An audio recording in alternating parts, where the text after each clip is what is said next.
solo Cristo puede realizar esa maravilla en la vida de las personas. Pero eso no significa que la ley no tenga un papel en el proceso de restauración del ser humano, porque educar es redimir, dice la sierva de Dios, y redimir es restaurar, o sea, volver a hacer lo que un día era bueno y que se deformó, que se malogró, que se deterioró. Algo más que debemos decir es con relación al concepto de la ley. La ley no se refiere solo a los 10 mandamientos de Éxodo 20, sino a todas las enseñanzas de Dios contenidas en su palabra. Claro que los 10 mandamientos de Éxodo 20 son un resumen de todas las enseñanzas de Dios. Y todavía hay un resumen más corto, porque todo se resume a amar a Dios y amar al ser humano. Los 10 mandamientos se explican mejor, y todo el libro de la ley, el famoso Torá, los judíos lo llamaban así, todo eso forma parte de las enseñanzas divinas y son el instrumento en el proceso educativo. Explico mejor para entender el concepto de la ley. En el Salmo 119, por ejemplo, el Salmo 119 es el más largo de la Biblia, tiene 176 versículos, está dividido en 22 estrofas. Cada estrofa es una bella pieza de poesía hebrea. En las grandes universidades, cuando se estudia literatura antigua, se estudia el Salmo 119. Es un acróstico, porque cada primera palabra de las líneas de la primera estrofa empieza con la letra A del alfabeto hebreo. Cada primera palabra de la segunda estrofa empieza con la letra B, C y así. El alfabeto hebreo tiene 22 letras y el Salmo 119 tiene 22 estrofas. Es una pieza poética extraordinaria. Ahora, en el Salmo 119 se usa 8 nomenclaturas para referirse a la ley de Dios. Las enseñanzas de Dios, las palabras de Dios, los caminos de Dios, los consejos de Dios, los estatutos de Dios, los preceptos de Dios, todo eso para referirse justamente al concepto de la ley, las enseñanzas, las instrucciones divinas, que son la herramienta divina en el proceso educativo del ser humano. Dicho todo esto, a modo de introducción, veamos ahora lo que sucedió con Israel antes de entrar a la tierra de Canaán. Moisés se levantó delante del pueblo y advirtió lo que está registrado en Deuteronomio 31, versículos 9 al 12. Voy a ir leyendo y comentando. El texto dice así: y escribió Moisés esta ley. ¿Por qué escribió? Porque lo que habla generalmente el viento se lo lleva. Lo que está escrito queda para las futuras generaciones. Y escribió Moisés esta ley y la dio a los sacerdotes, hijos de Leví, que llevaban el arca del pacto de Jehová, y a todos los ancianos de Israel. Vamos a parar aquí para comentar. Moisés escribió la ley, y vuelvo a repetir, no se refiere solo a los 10 mandamientos, sino a todas las instrucciones que había recibido de Dios, y le entregó a los sacerdotes, y después lo entregó a los ancianos de Israel.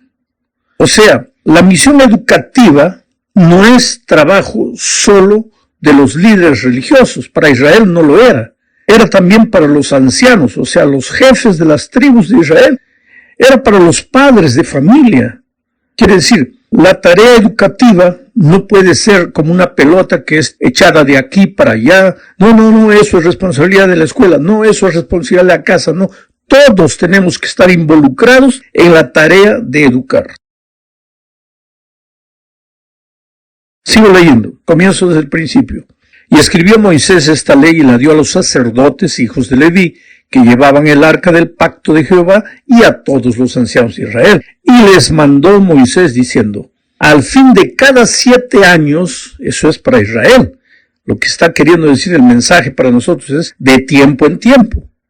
Bueno, para Israel era al fin de cada 7 años, en el año de la remisión, en la fiesta de los tabernáculos, cuando viniere todo Israel a presentarse delante de Jehová tu Dios, en el lugar que él escogiere, leerás esta ley delante de todos a oído de ellos. Primero fue escribir, Ahora es, de tiempo en tiempo leerás esta ley delante de todo Israel, a oídos de ellos. Dice, harás congregar al pueblo, varones, mujeres, niños, tus extranjeros, los extranjeros que estuvieran en tus ciudades.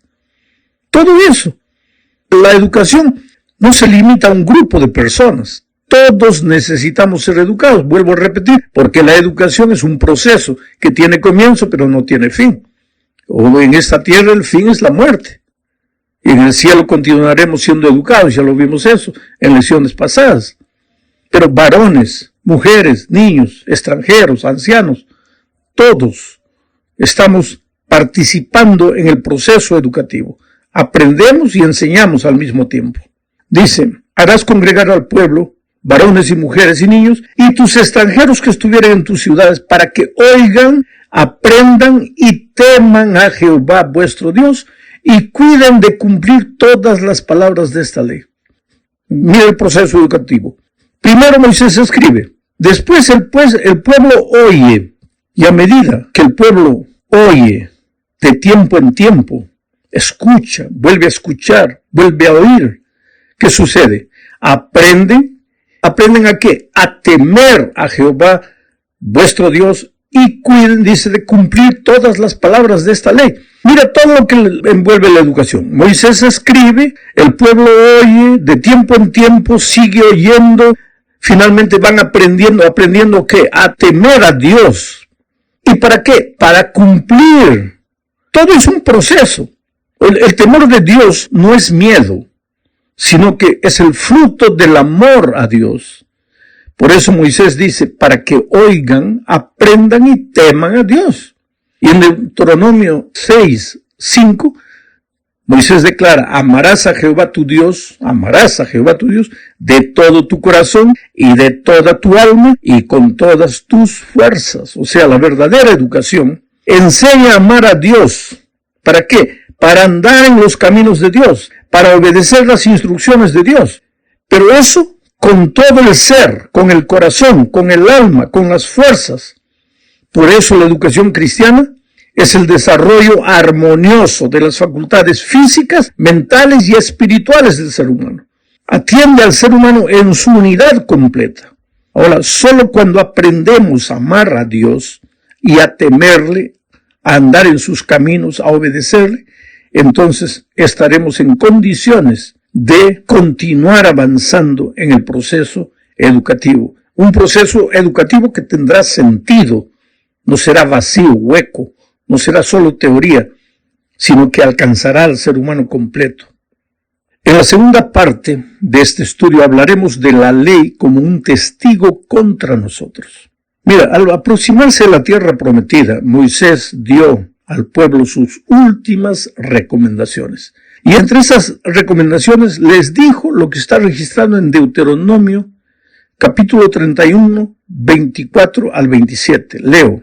Y cuando acabó Moisés de escribir las palabras de esta ley en un libro, hasta concluirse, dio órdenes Moisés a los levitas que llevaban el arca del pacto de Jehová, diciendo, tomad este libro de la ley y ponedlo al lado del arca del pacto de Jehová vuestro Dios.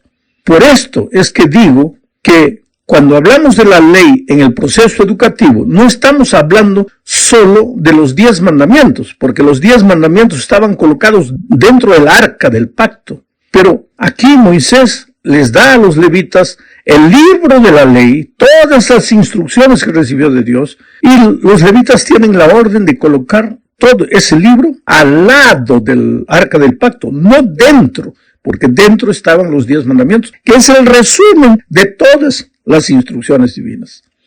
Y el texto sigue diciendo, y este libro esté allí por testigo contra ti, porque yo conozco tu rebelión y tu dura cerviz. He aquí que aún viviendo yo con vosotros hoy, sois rebeldes a Jehová, ¿cuánto más después que yo haya muerto? Ahora mi pregunta es, ¿en qué sentido la ley, las enseñanzas divinas, sus instrucciones, son un testigo contra nosotros? ¿En qué sentido? Pues en el sentido de mostrarnos el pecado, nuestro pecado, porque ¿cómo sabríamos lo que es pecado si la ley no existiera. Pablo aclara este punto al decir en Romanos 3, 19 al 23 lo siguiente. Pero sabemos que todo lo que la ley dice, lo dice a los que están bajo la ley. Entonces hay muchos cristianos que toman esta parte y dicen, bueno, pues los que están bajo la ley son los que guardan el sábado, son los que dicen que hay que seguir obedeciendo la ley, pero yo estoy bajo la gracia, yo ya no estoy bajo la ley. Pero si leemos el contexto, Pablo no está hablando de eso. ¿Quién está bajo la condenación de la ley, bajo el peso de la ley, bajo la ley? ¿Quién está? ¿El que obedece? No. Vamos a hablar solo de la ley de tránsito. Si tú respetas todas las leyes de tránsito, ¿tú estás bajo la ley? No. Tú estás feliz de la vida. ¿Quién es el que está bajo la condenación de la ley? ¿Quién es el que lleva multa? ¿A quién lo para la policía? No al obediente, sino al desobediente. Pero en ningún momento aquí se está diciendo que la ley ya no existe. Vuelvo a leer. Dice, pero sabemos que todo lo que la ley dice, lo dice a los que están bajo la ley. O sea, todos estamos obligados a cumplir la ley. Nadie está libre de la ley. ¿Y para qué la ley lo dice esto? Para que toda boca se cierre y todo el mundo quede bajo el juicio de Dios. Porque si un día vamos a ser juzgados por Dios, tendremos que ser juzgados a la norma, a la ley de una norma, a la luz de una norma, a la letra de una norma. ¿Y cuál es esa norma? La santa ley de Dios, las instrucciones divinas. Si no hay constitución, ¿cómo va a haber juicio? ¿Y cuál es la constitución divina? Los 10 eternos principios de su ley, explicados en todas las instrucciones divinas. Sigo leyendo. Ya que por las obras de la ley, ningún ser humano será justificado delante de él. Aquí Pablo es claro. La ley no está ahí para justificar a nadie, ya que por las obras de la ley ningún ser humano será justificado delante de él, porque por medio de la ley es el conocimiento del pecado. La ley solo sirve para enseñarte lo que es pecado, porque ¿cómo sabrás que robar es pecado si la ley no dijera, no robarás? ¿Y cómo sabrías que transgredir el sábado es pecado si la ley no dijera, acuérdate del día de reposo para santificarlo? Pero sigo leyendo. Pablo dice, pero ahora, aparte de la ley, la ley está ahí para enseñar, para mostrar el pecado, pero aparte de la ley, se ha manifestado la justicia de Dios, testificada por la ley y los profetas. Aquí Pablo habla de la justicia de Dios, de la gracia de Dios, porque solo por gracia podemos ser justificados. Pero esta justicia de Dios fue testificada por la ley y por los profetas. Entonces nadie puede decir que el tema de la justificación por la fe, de la justificación por la gracia de Cristo, es tema del Nuevo Testamento, sino que eso ya estaba escrito en la ley y en los profetas del Antiguo Testamento. La justicia de Dios por medio de la fe en Jesucristo, para todos los que creen en Él, porque no hay diferencia, por cuanto todos pecaron y están destituidos de la gloria de Dios. O sea, todos hemos pecado. ¿Qué cosa es pecado? Apartarse de Dios, apartarse de la justicia, entrar en el reino de las tinieblas, en el reino de la desobediencia, de la rebeldía, de la transgresión. Y entonces ahí pues se degenera el hombre y necesita ser restaurado, necesita ser educado, necesita ser formado. Y Dios es el que nos educa. Pero la ley es un instrumento de educación para nosotros. Vamos al tercer punto de este estudio. Estudiaremos aquí el resultado de asimilar las enseñanzas divinas en la experiencia humana. Leamos Josué 1, 7 y 8. Dice, solamente esfuérzate y sé muy valiente para cuidar de hacer conforme a toda la ley que mi siervo Moisés te mandó. No te apartes de ella, ni a diestra ni a siniestra. ¿Para qué? Para que seas prosperado en todas las cosas que emprendas. Nunca se apartará de tu boca este libro de la ley, sino que de día y de noche meditarás en él, para que guardes y hagas conforme a todo lo que en él está escrito, porque entonces harás prosperar tu camino y todo te saldrá bien. O sea, Si tú me preguntas cómo llego de Miami a Nueva York, yo te digo, sigue la 95, la carretera 95, sin parar, sí, vas a llegar. Pero tú agarras y vas, pero cuando llegas a la altura de Jacksonville, agarras la 20, vas a parar en Los Ángeles. Ahora vamos a decir, solo para ilustración, que Nueva York sea la felicidad y Los Ángeles sea la tragedia. Tú escogiste el camino, pero en un momento del camino te desviaste. No llegaste a la felicidad, llegaste a la tragedia. ¿Por qué? Porque no seguiste el camino. Esto es lo que Dios le está diciendo a Josué. Josué, este es el camino, la ley, las instrucciones divinas, las enseñanzas divinas. Sigue este camino y vas a ser próspero. Pero si tú te desvías de aquí, vas a ir a lo contrario a la prosperidad, a la tragedia, al colapso personal, familiar, financiero, en todos los sentidos. Te vas a arruinar. Entonces sigue mis instrucciones. Y es tan simple, querido. Pero cuando comenzamos a decir, no, pero ya Cristo vino, ya murió por mí, ya me salvó, ya soy solo salvo por gracia. ¿Y la ley? No, ya la ley no existe. Entonces, si no existe ley, no existe camino. Entonces, ¿cómo vas a llegar a la felicidad si no hay camino? Por eso tienes que seguir las instrucciones divinas. Entremos a la cuarta parte. Hablemos ahora del afán y las luchas de los que guardan de la ley, de los que andan en el camino. Dijo, querido, mientras andemos en el desierto de esta vida, aun si somos fieles a las instrucciones divinas, sufriremos el dolor propio de esta vida. ¿Por qué? Porque vivimos en un mundo maldito por el pecado. Infelizmente el pecado entró. Entonces sembró cardos y espinas. Hay tragedia, hay muerte, hay COVID. Hay toda la desgracia que estamos viendo. Y hay un principio bíblico. Cuando el sol sale para justos e injustos. Y cuando cae la lluvia, cae para justos e injustos. Y cuando el dolor llega para justos y para injustos.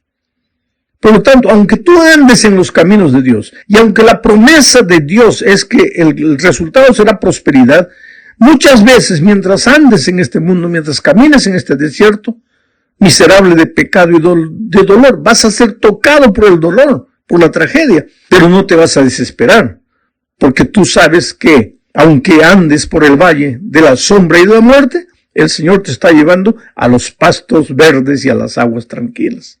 En la epístola a los Hebreos, en el capítulo 11, versículos 13 al 16, encontramos la descripción de la vida de hombres de fe a lo largo de la historia. Leo el texto, dice, conforme a la fe, murieron todos estos. ¿Quiénes todos?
Esos héroes bíblicos del pasado, conforme a la fe murieron todos ellos, sin haber recibido lo prometido, sino mirándolo de lejos y creyéndolo y saludándolo y confesando que eran extranjeros y peregrinos sobre la tierra, porque lo que estos dicen claramente dan a entender que buscan una patria, pues si hubiesen estado pensando en aquella de donde salieron, ciertamente tenían tiempo de volver, pero anhelaban una mejor, esto es, celestial, por lo cual Dios no se avergüenza de llamarse Dios de ellos, porque les ha preparado una ciudad.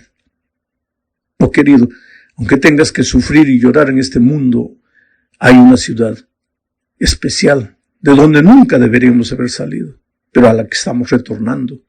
¿Y cuál es el camino para llegar? Pues las instrucciones divinas, la ley de Dios.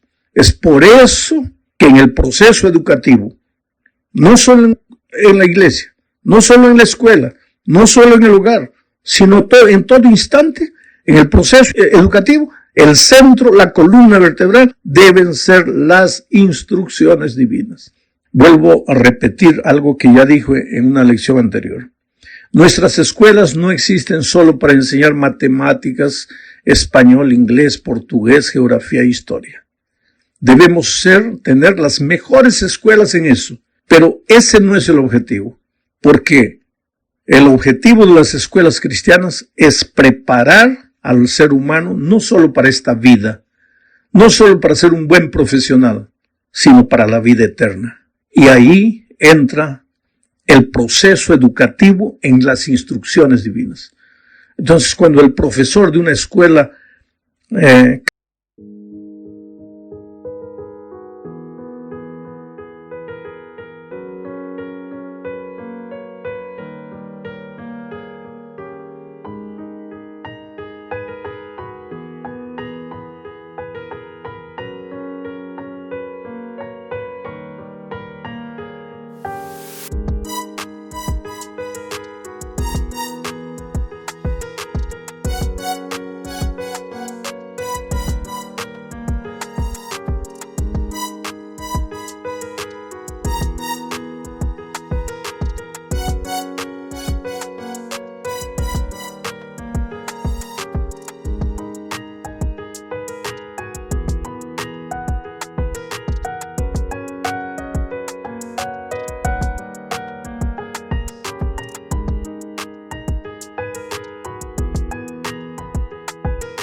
cristiana, adventista, enseña, además de enseñar la materia que enseña, tiene que relacionar lo que está enseñando con las instrucciones divinas, con el plan divino.